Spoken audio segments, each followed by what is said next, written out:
Hey everyone, welcome to the Pre-algebra Solids and 10.5 video. So we're going to be talking about two units here. First one is classifying solids. That'll be pretty quick. And then we're going to move on to 10.5, which is surface area of prisms and cylinders.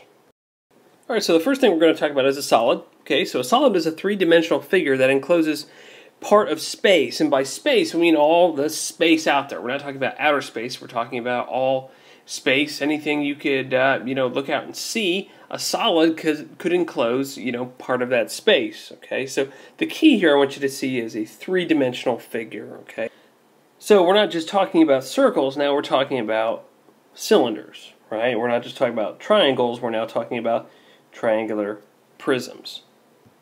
So the next thing we'll talk about is a face. A face is simply a polygon that forms the side of a solid. So this solid here has a couple faces, right? It has that one there, has that one there, but it has a hidden one along the back that we can't see as well. Okay, it's got a face back there. It has a face on the bottom, and it has a face on the other side there. Okay, so faces. They are just polygons that form the sides of solids. Alright, so we're going to talk about the four types of solids. Okay, and prism or prisms is the first one. Okay, so what's a prism? Well, it's a solid that's formed by polygons. Okay, so solid formed by polygons. It has two congruent bases that lie in parallel planes. Okay, and the other faces are rectangles. So let's talk about this first one. A solid formed by polygons. So we have a bunch of polygons here, do we not? We do. Okay, so now what we're talking about is that they have two congruent bases that lie in parallel planes. Okay, so if you can, try and look at this rectangle here. Okay, and then this rectangle here. Can you see that those are not parallel because they are actually running into each other? Okay, they're running into each other right there. So those are not the congruent bases that lie in parallel planes, are they? No. But what are the congruent bases that lie in parallel planes here with this triangular prism? Well, it would be that triangle there and that triangle there. Okay, those are the two bases, and they are parallel to each other. Alright, if those two triangles were to continue on this way into space, they would never run into each other. Alright, and the other faces are rectangles. So if we've determined that these are our bases, the other faces we have are this one here, and then this one that's really that kind of invisible rectangle right in the front. Those are all rectangles. Alright, rectangular prism, same sort of thing. This one's special though because it has two congruent bases that lie in parallel planes. So we could say these are the bases if you want.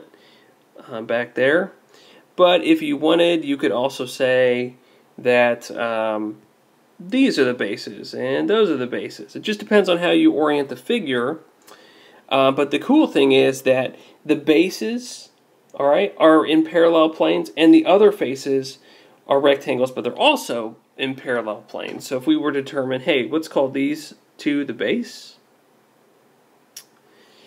these other rectangles that make up the figure, or make up the solid, those are also parallel to each other. So the blacks are parallel to the blacks, reds are parallel to the reds. Okay, so you can look at these other ones if you want to take a second and kind of browse through those, but we're going to go on to pyramids. Alright, so let's talk about pyramids. They are solids formed by polygons. Okay, so nothing new there between prisms and pyramids. However, the base can be any polygon. Okay, so that's how we get these things down here. Regular triangular pyramid, regular square pyramid, the base is a square. A regular hexagonal pyramid, the base is a hexagon. And the other thing about pyramids that we need to know is that all the other faces will always be triangles. Okay, and wouldn't you know it that the pyramids in Egypt are actually great examples of pyramids? I know, who'd have thought? Alright, so cylinders are solids with two congruent circular bases that lie in parallel planes. So a typical cylinder we know looks like that. That's kind of a terrible drawing, so let me redo that. And of course circular base, and then there would be the other base going back behind. Alright, so just, two congruent circular bases. That means these two circles have the same exact area, and they lie in parallel planes. It means these circles, from the side, this cylinder does not look like this. Okay, that would not be a cylinder, because these circles right here that make up the bases are not parallel to each other. If they continued on in that direction, they would eventually collide. All right, and a great example of a cylinder is inside your car. So here's a V8 engine, and you see right there we have 4 cylinders there, 4 cylinders there. They're in a V shape, hence V8. There's 8 cylinders in a V shape, making power to drive your vehicle. All right, so lastly we'll talk about cones. All right, so most famously probably, you know, the ice cream cone. Who doesn't love a good ice cream cone? I guess that's strawberry. All right, and it's simply just a solid with one circular base. Okay, so the ice cream cone's base would be right there. And it tapers off to a point. Simple as that, right?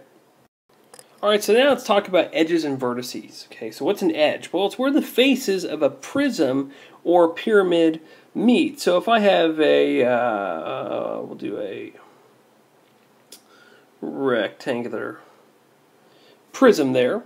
Okay, what are the edges? Well, they're just what you think they are, right there. Those are all the edges. Now, what are the vertices, though? Well, the vertices, again, are where the edges meet. So we could think of it as the corners, right there, right there, right there, right there, there, and there's a couple other hidden ones back, or there's one more hidden one back on the other side. All right, so I want you to take a second, and I want you to sketch a triangular pyramid, and then I want you to count the edges, the vertices, and the faces. So take a second, do that, and let's see what you get. All right, so when I think triangular pyramid, remember a pyramid is going to come to a point, okay? And what kind of pyramid is it? Well, it's a triangular pyramid, so that tells me what the base should look like. So the base is going to be a triangle. So I'm going to go ahead and just draw a triangle. All right, and let's see. Well, it's going to be a pyramid, so it's got to come up to a point. So let's see. There would be one. There would be the other face, and there's the other face. Okay. So let's see. We're going to count the edges. So 1, 2, 3, 4, 5, 6. Got 6 edges. How many vertices? Well, what are vertices? Well, it's where the edges meet. So let's see. We have 1, 2, 3, 4.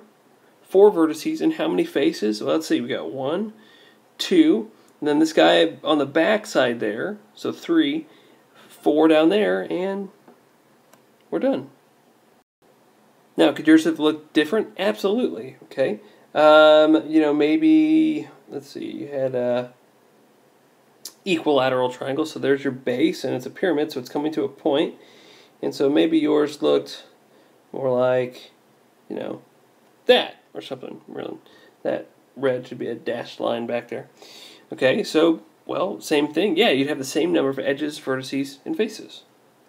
All right, so I changed my mind. This video is just going to be about solids. We're not doing 10.5 here. Okay, we're going to get to that in the next video. So that is all I have for you guys in this video, and I will see you later.